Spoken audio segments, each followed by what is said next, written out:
patuloy na mataas sa aming kalagitnaan.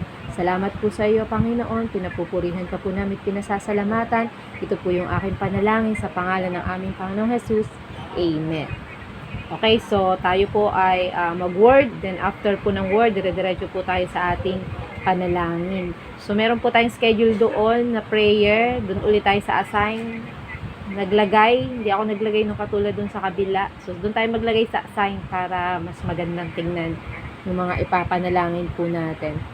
So, sabi po dito sa 1 Corinthians, makapagbukas nga po kayo sa akin sa aklat ng unang Korinto 10:31. 1 Corinthians 10:31. Pakibasa nga po sa makakasumpong. Okay, pinagpala po ng Panginoon yung kanyang mga salita. So, sabi po dito, i-continue po natin yung ating topic. I love my dearest church, lead us to His glory. Okay, lead us to His glory. Sabi po dun sa binasa po natin, sa aklat po ng dali nga mo, nag-ati Dre. Yan, sabi po diyan sa Matthew 5:16, let your light shine before others so that they may see your good works and give glory to your Father who is in heaven. So number 1, our action should lead others to glorify God. Our action should lead others to glorify God. So kapag raw po ang nagli-lead po sa iyo, kapag yung glory daw ng Panginoon ay nasa sa iyo, ito po yung nagli-lead po sa iyo to glorify God. Nagkakaroon ng action at yung action na yun, nililid ka to glorify God. Kasi nga, meron kang glory ng Panginoon. Sabi nga dun sa verse, kapag raw po may action, yung action mo raw po yung naglilid sa'yo to glorify God, unang makikita po sa iyo ay light shine before others. Di ba, meron kang ilaw na kung saan nagsha-shine. Yung Panginoon nagsha-shine sa buhay mo. Kasi nga, nililid ka ng glory ng Panginoon. Di ba, merong shine sa'yo kung ano yung Panginoon, yun ikaw, nagkakaroon ka ng shine na galing sa Lord. Parang reflection ng Panginoon sa buhay po natin.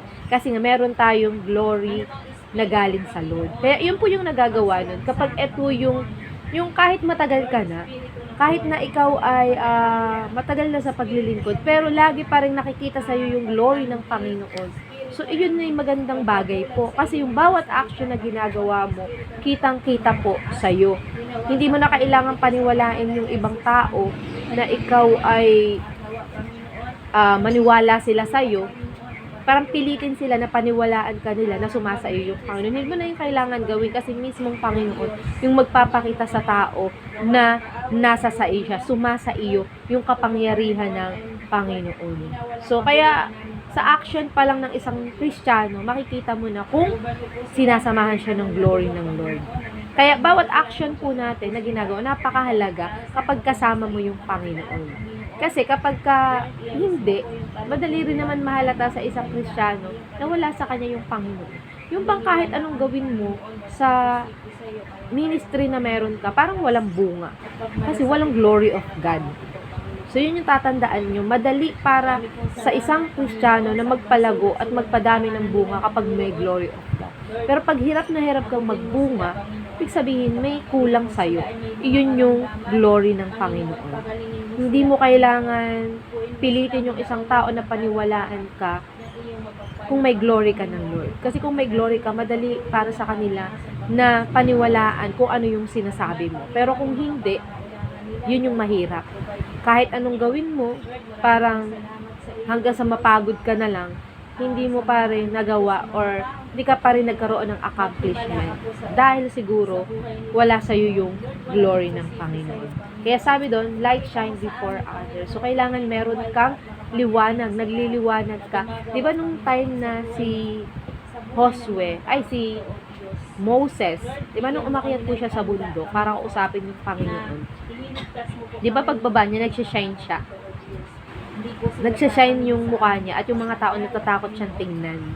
So, ganun po yun. Yung action mo, nagpapakita ng glory ng Panginoon. So, dahil yung si Moses, siya po ay kausap ng Panginoon at ginagawa niya yung kalooban ng Panginoon. So, nag-shine yung mukha niya.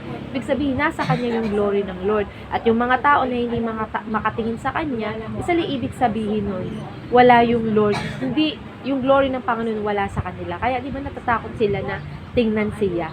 So, ganun, yung mga tao na against sa'yo, na natatakot sa'yo, ibig sabihin nun, hindi kayo pareho ng spirit. Yung glory ng Panginoon malayo sa kanya, ikaw malapit. Kaya yung mga tao na malayo sa Panginoon, parang hindi kanila gustong tingnan. So, ganun yun. Kaya po, ganun yung nangyari kay Moses. Diba? Siya po ay nandoon lagi sa Panginoon ng 40 days and 40 nights, kausap niya yung Panginoon. Kaya yung glory ng Panginoon napunta po sa kanya. So, yun po yung makikita po natin sa number 1. Our action should be lead to glory. Ano pa po? Sabi sa verse, your good works give glory to God. Yung mga gawa mo, diba? Bukod sa nagliliwanag na yung buhay mo sa Panginoon, yung gawa mo din ay nakakapagbigay kaluguran sa Panginoon. Diba? Kaya nga sabi, whatever you do, do it for the glory of God. So, kaya po dapat lang ng ginagawa mo, lagi nasa isip mo, para ito sa kaluguran ng Panginoon. Kaya ko ginagawa yung bagay na ito. Kaya sabi po diyon, kamusta yung ginagawa natin? Kamusta yung mga trabaho natin sa Panginoon? Ito ba ay nakakalugod sa Kanya? Yung pagpunta mo ba sa isang lugar, alam niyo po yung pagpunta po natin, example, inutusan ka. Alam mo yung bawat pagsunod mo, nakakapagbigay ng kaluguran yan sa Panginoon. At maraming time na hindi rin nakakapagbigay kaluguran. Example, inutusan ka, hindi buo sa puso mo, napilitan ka lang. Sa tingin mo may glory of God yun? Sasamahan ba yun ng Panginoon? Di ba wala? Kasi wala pong, hindi bukal sa puso mo, hindi desire, wala siya dun sa desire mo. Kaya walang pagsama ng Panginoon. Pero iyan ay, pag yung isang bagay na inuutos sa'yo, buong puso mong ginawa, pinaghandaan mo, ginawa mo yung isang bagay, tingnan mo yung pagsama ng Panginoon sa'yo, matindi. Kasi, willing mong gawin yung isang bagay. Kaya, yun po yung number 1, our action should lead others to glorify God. So, tandaan po natin, lahat ng action na gagawin natin, dapat laging nakapagbibigay lugod sa Panginoon. And kapag alam mong hindi na nagiging kaluguran yung buhay mo sa Panginoon, balik ka sa Diyos. Diba? Balik ka sa Diyos, hingi ka ng tawad sa Panginoon kung nakagawa ka ng bagay na hindi nakakalugod sa Kanya, then patulong ka sa Panginoon na ipihit ka doon sa kaluwalhatian ng Panginoon kung ano yung nakakalugod sa Kanya. And number 2, Psalms 23:3, pakibasa po. Psalms 23:3. Okay, number 2, God lead us in the right path. God lead us in the right path. So, number 2 po, na nagpapakita na mahal mo yung church dahil ikaw ay nililid ng glory ng Panginoon. Kasi, nililid ka ng Panginoon sa tamang daan. Alam ng Panginoon kung ano po yung gagawin mo.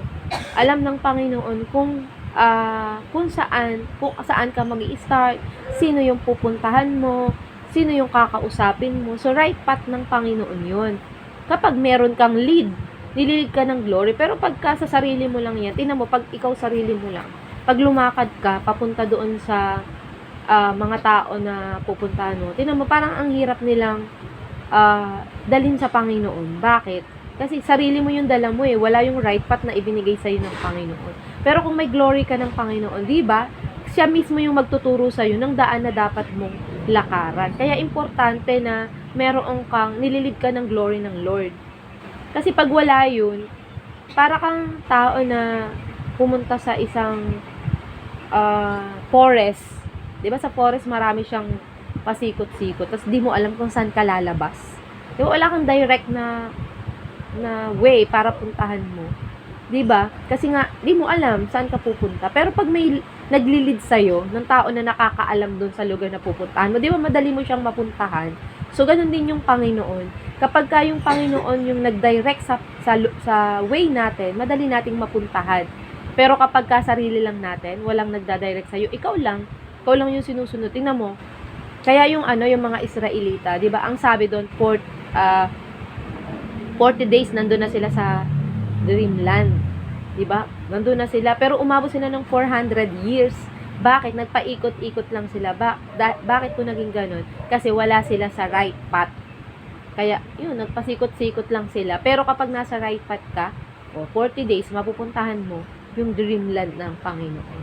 So, kaya, sabi po diyan, kapag po ikaw ay nililid ng glory ng Panginoon, meron kang tamang daan na ginagawa sa iyo yung Panginoon. Sabi nga doon sa Psalms 23:3, He restores my soul, He leads me in paths of righteousness for His name's sake. Ayan, yung Panginoon po yung nagdadirect ng daan mo sa pamamagitan po ng katuwiran ng Panginoon. Nililid ka ng Panginoon. Siya yung naglilid sa iyo. Kaya di ba nung paglabas ng mga Israelita sa lupang sa Ehipto, di ba merong kasama nila yung glory ng Lord, di ba? Meron silang kasama sa gabi, meron silang kasama sa umaga na nagdadirect sa kanila papunta doon sa kanilang pupuntahan, sa kanilang destination. Yun nga lang, hindi sila nakarating ng itinakdang araw. Iyon ay dahil na rin sa mga tao na nilid ni ni Moses, 'di ba? Hindi sila nakarating doon. At ang mga nakarating nandoon ay yung mga 20 years ata pababa, yung mga kabataan, sila yung nakarating po doon. Kasi nga pasaway yung mga kasama nila. So kaya kapag ka po sa conquest na ito at ikaw ay pasaway, di ka sumusunod sa mga na instruction na ibinigay po sa iyo, para kang hindi ka makakarating sa pangako ng Panginoon na bibigyan kita ng cell group ngayon na matatag na hindi mawawala. Yun yung pangako ng Panginoon pag pinagbutihan natin ngayon. Ngayon, hindi mo naging pasaway ka, di ka masunurin sa mga ibinibigay sa iyo na instruction. So ngayon, ikaw yung iba, meron silang matatag na cell group and naman, ikaw wala. Kasi nga po, hindi ka naging masunurin. Kaya importante po na matalas yung pandinig mo. Kung ano yung binibigay na instruction ng Panginoon, yun yung sundin natin. And number 3, sa Habakuk. Pakibasa po, Habakuk 2:14. Habakuk 2:14.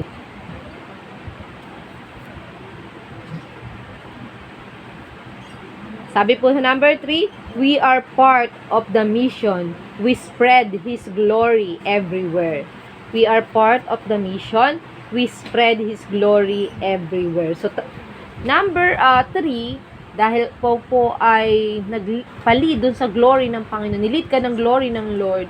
So, ngayon, sinasabi po dito, we are part. Tayo po ay part ng mission. At meron tayong mission na ginagawa ngayon. So, ang trabaho po natin, we spread His glory everywhere. So, alam mo kung saan ka pupunta. After mo makita yung daan, alam mo na part ka ng mission na iyon ng Panginoon. So, alam mo ngayon na kailangan mong i-spread yung glory ng Panginoon sa mga tao na makakasalamuha mo. Sabi po diyan sa verse, for the earth will be filled with the knowledge of the glory of the Lord as the waters cover the sea. So, tayo yung gagamitin ng Diyos para mapuno ng kapangyarihan ng Diyos yung sanlibutan. So, tayo po yung mag-i-spread sa kanila, magsasabi sa kanila ng good news. Tayo po yung gagamitin ng Panginoon sa kanila. So, kaya kailangan magpapapuno ka ng glory ng Lord para yan, madali mong sabihin sa kanila with power. Diba? Glory, presence, and power of the Lord. So, kapag punong-puno ka ng glory, madali para sa'yo na i-share mo yung salita ng Panginoon nang walang shame. Hindi ka nahihiya. Kapag po ganyan, na tayo ay may conquest, walang salitang shy doon po sa bawat isa sa atin. So, kahit sino pa yan, dapat kaya mong kausapin, kaya mong puntahan, kaya mong i-share yung salita ng Panginoon. Kasi merong naglilid sa'yo. Meron kang boldness na inilagay yung Panginoon para i-share mo yung salita ng Diyos. Kaya kahit sino yung makasalamuha mo, madali para sa yung share ng Word of God. Pero kapag ikaw ay mahiyain, di ba? Parang kiming-kimi ka na puntahan yung isang tao na iyon na hindi mo kakilala para hayagan ng salita ng Panginoon. Kasi nga, nandoon pa rin sa iyo, hindi ka pa rin nakakalaya kasi hindi ka nililid ng glory ng Panginoon. Tandaan natin, ang glory ng Panginoon nakakapagpatapang. Di ba?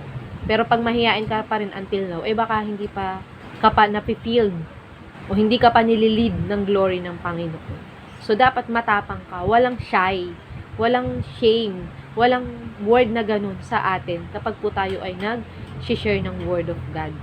Kaya alisin natin yan sa puso natin. Katulad yan, sa Friday, sa Saturday, either na puntahan mo yung P3 mo at may mga time, syempre, di ba, iba't ibang pagtanggap ng mga yun. Pwedeng hindi ka tanggapin, pwedeng ipahiya o pwedeng hindi ka pansinin, pero ready ka. Hindi ka mahihiya. Kaya mo pa rin sabihin sa kanila yung salita ng Panginoon. Kaya, iyan po yung isa sa ipagpe-pray natin today, ngayong gabi na ito. Natulungan tayo ng Panginoon na magkaroon ng lakas ng loob para i-share yung salita ng Lord. At may time, kahit wala dun sa P3 mo, may mga nakita kang kabataan, pwede mong i-share yung salita ng Lord. Di ba? Nagkakaroon ka rin ng, katulad nung nangyari sa amin sa Sagrada, di ba, may nakita tayong kabataan, di ba, yun, dapat ready ka nun, i-share mo, dun ngayon papasok yung boldness, kapag ka nililid ka ng glory ng Panginoon. So, tayo po ay mananalangin dyan sa atin, mga prayer request po natin at mga prayer list natin diyan, at patuloy tayong manalangin ng madibdiban sa Panginoon na tayo ay samahan po niya sa gabing ito. Sige po, tayong lahat ay